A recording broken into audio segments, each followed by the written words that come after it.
Hello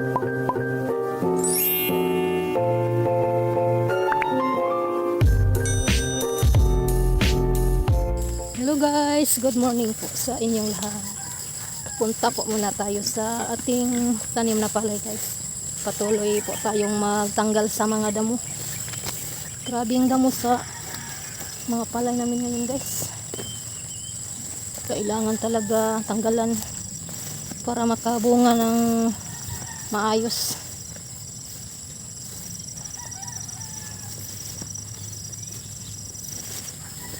Yung palay namin guys, oh, grabe po talaga yung mga damo.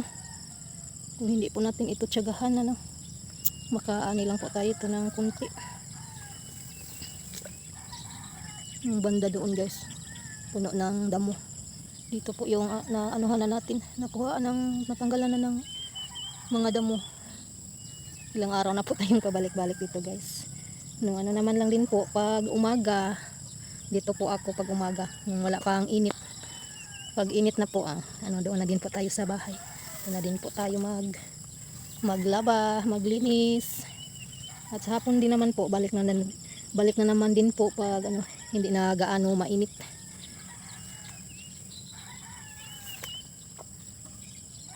Yung doon sa kabila guys, doon na din po ako. Hindi na medyo makapal doon yung damo.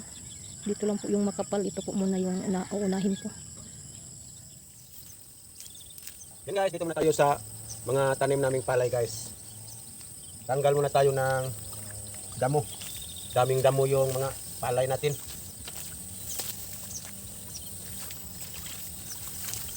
Dito muna kami kuan sa aming palay guys. 3 araw na si Los nagbalik-balik dito.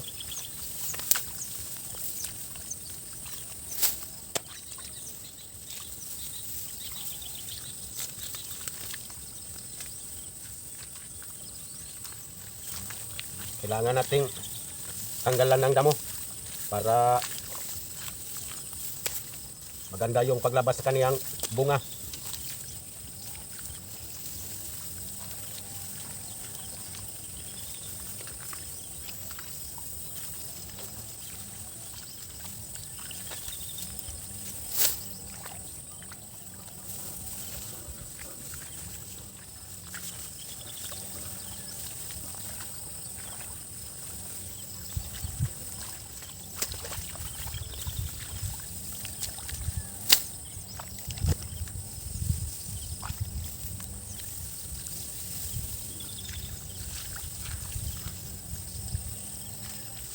Yung kabila nga kahon guys, natapos na sa pagtanggal ng damo.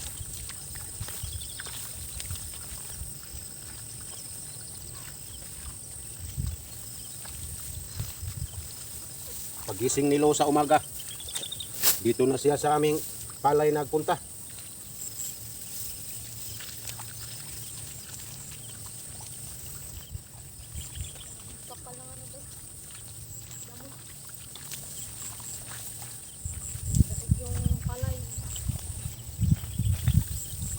Kailangan na lang nating ibutin yung mga damo. Hindi na lang natin lagyan ng spray guys kasi yung palay natin masira.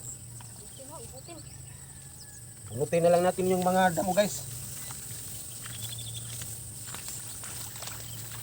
Kasi pag atin itong isprayhan, maano yung palay natin, masira yung kanyang mga dahon.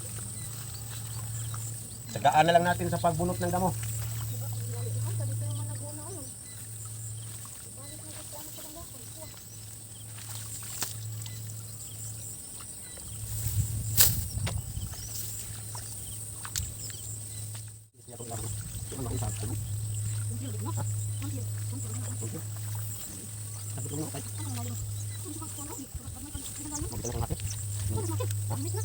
Kuntit mo na yan. Munta ko niya nga. Hindi naman alis mo. Hindi na. Hindi naman kauntaw.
Guys, pahinga muna tayo guys kasi mainit na. Pag bihira ng init guys. Ayan. Uwi muna tayo. Dito natapos na ni Lo sa pagbunot ng damo. Malapit na itong mamunga guys. Pauwi na si Los. Pag umaga lang kami magbunot dito. Pag hindi na kaya yung init guys, ayan, pahinga muna tayo.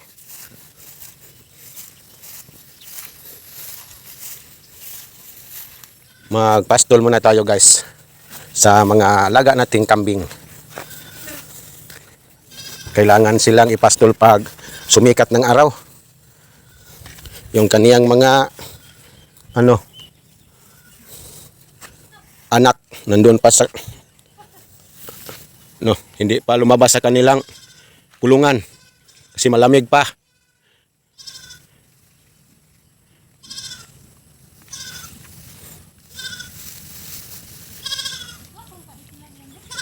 Nagtutoy pa man pod. Mangutan na bitaw niya ako. Magpalit munta ko gani ako na lang ni silang palitan. Guys, nagluto tayo ng paksiw. Atin itong nilagyan ng okra para sa ating tanghalian. Nina. Bili tayo ng isda sa bayan. Pinaksiw natin, nihaluan natin ng okra guys. Ito na pitawang nagtubot. Okra at saka talong yung ating ihalo sa ating paksiw.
Gawa tayo ng pinto guys.